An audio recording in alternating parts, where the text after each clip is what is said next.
Hai Bapak Ibu semuanya, di video kali ini saya akan menjelaskan tentang bagaimana caranya membuat sebuah course baru atau mata kuliah baru menggunakan e-learning management system atau MAS Unkriswina Sumba. Sebelumnya, Bapak Ibu pastikan bahwa Bapak Ibu sudah masuk ke dalam tautan yang tepat, yaitu e-learning.unkriswina.ac.id. Kemudian, Bapak Ibu bisa login menggunakan akun yang sudah Bapak Ibu miliki sebelumnya. Di bagian kanan atas terdapat tombol login. Bapak Ibu bisa klik tombol login, lalu masukkan username dan password yang Bapak Ibu sudah miliki sebelumnya. Pilih login. Kemudian akan muncul tampilan dashboard di bagian depan, di bagian awal ketika Bapak Ibu masuk ke dalam emas. Di bagian ini, Bapak Ibu bisa menambahkan mata kuliah baru atau course baru dengan menekan tombol courses. Setelah itu, akan muncul tampilan daftar mata kuliah yang sudah dibuat sebelumnya berdasarkan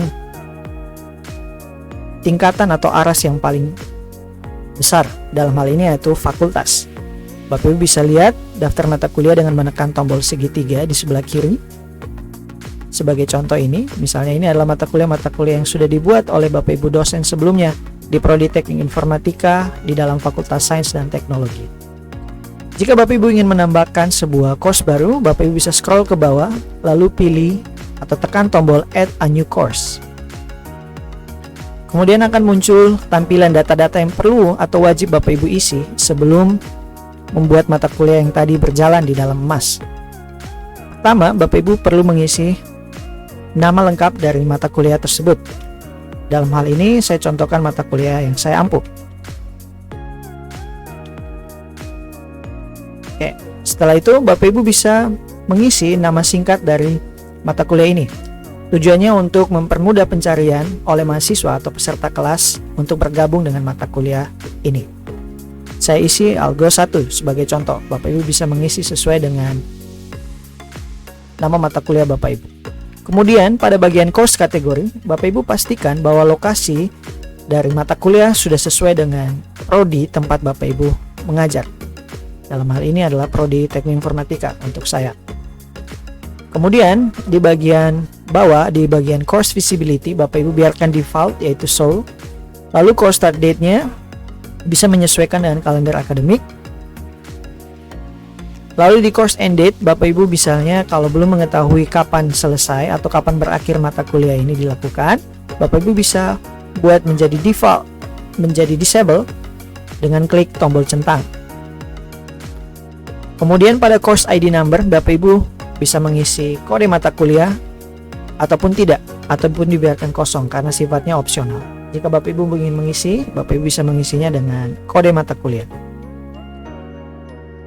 Lalu di bagian sesi yang bawah, bagian description, di bagian course summary, Bapak Ibu bisa mengisi dengan deskripsi singkat dari mata kuliah yang Bapak Ibu ampuh. Nah, deskripsi singkat ini sudah ada di dalam RPS Bapak Ibu masing-masing. Setelah itu, Bapak Ibu bisa membuatnya menjadi lebih rapi. Bapak Ibu bisa membuat format yang lain. Di sini ada pakai beberapa style yang bisa Bapak Ibu gunakan. Kemudian di bagian bawah ada course summary. Bapak Ibu bisa tambahkan file gambar yang akan dijadikan sebagai thumbnail dari mata kuliah yang Bapak Ibu ampuh. Sebagai contoh, saya menambahkan sebuah gambar. Bapak Ibu bisa upload this file kalau sudah menambahkan gambar pada choose file. Setelah proses upload selesai, maka tampilan gambar akan muncul pada bagian atau field course summary file. Selanjutnya, Bapak Ibu perlu untuk membuat format mata kuliah yang dapat didefinisikan melalui sesi atau section course format. Bapak Ibu bisa klik di sini, lalu pilih formatnya. Ada dua tipe format utama yang bisa Bapak Ibu pilih. Ada topic format, ada weekly format. Kalau topic format itu adalah format mata kuliah yang menampilkan daftar pertemuan berdasarkan topik. Sedangkan weekly format itu adalah format mata kuliah yang menampilkan daftar pertemuan berdasarkan tanggal pertemuan di setiap minggunya. Lanjutkan dengan field number of section. Ini adalah jumlah pertemuan yang Bapak Ibu inginkan ketika mata kuliah ini dibuat. Dalam hal ini saya masukkan 16 kali pertemuan atau 16 topik pertemuan. Selanjutnya bagian yang lain dibiarkan default, tidak perlu diganti. Untuk Bapak Ibu yang mengajar mata kuliah dengan beberapa kelas pada mata kuliah yang sama, Bapak Ibu bisa menggunakan fitur grup. Di bagian grup, Bapak Ibu bisa klik sesi grup ini. Lalu grup mode-nya Bapak Ibu ganti dengan separate groups. Lalu force group-nya diganti dengan yes. Setelah Bapak Ibu mendefinisikan groups, maka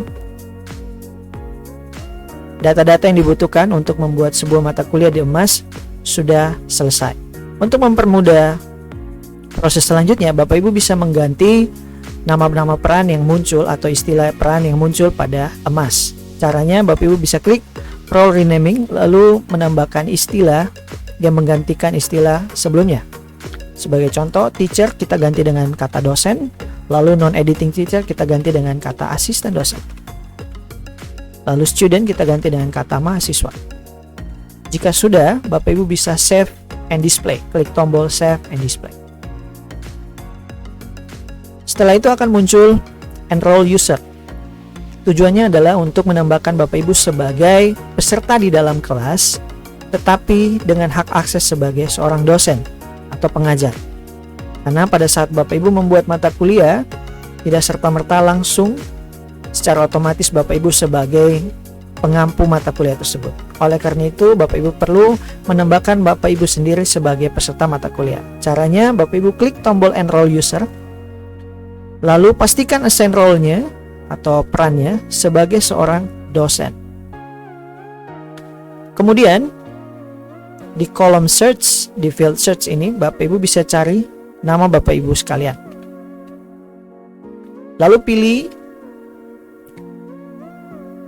tombol enroll untuk akun yang memiliki nama Bapak Ibu dengan email institusi yang Bapak Ibu gunakan.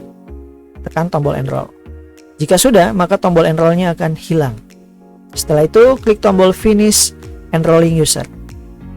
Maka secara otomatis akan muncul tampilan sudah ada satu pengguna di dalam mata kuliah Algo 1 atau mata kuliah yang baru saya buat, di mana hak aksesnya adalah sebagai seorang dosen dan course creator buat Bapak Ibu yang memiliki hak akses sebagai course creator. Jika Bapak Ibu ingin menambahkan beberapa hak akses yang lain, Bapak Ibu bisa klik di tombol assign roles, lalu Bapak Ibu bisa pilih assign peran yang mana yang ingin Bapak Ibu tambahkan. Jika sudah, Bapak Ibu bisa lanjutkan ke proses to course content. Ketika Bapak Ibu tekan tombol proceed to course content, maka selesai sudah pembuatan mata kuliah atau course baru dengan nama Algo 1 sebagai nama singkatnya. Di bagian kanan akan muncul Algo 1. Demikian video untuk membuat course yang baru. Selanjutnya Bapak Ibu bisa lanjutkan pada video untuk membuat aktivitas pada masing-masing topik pertemuan.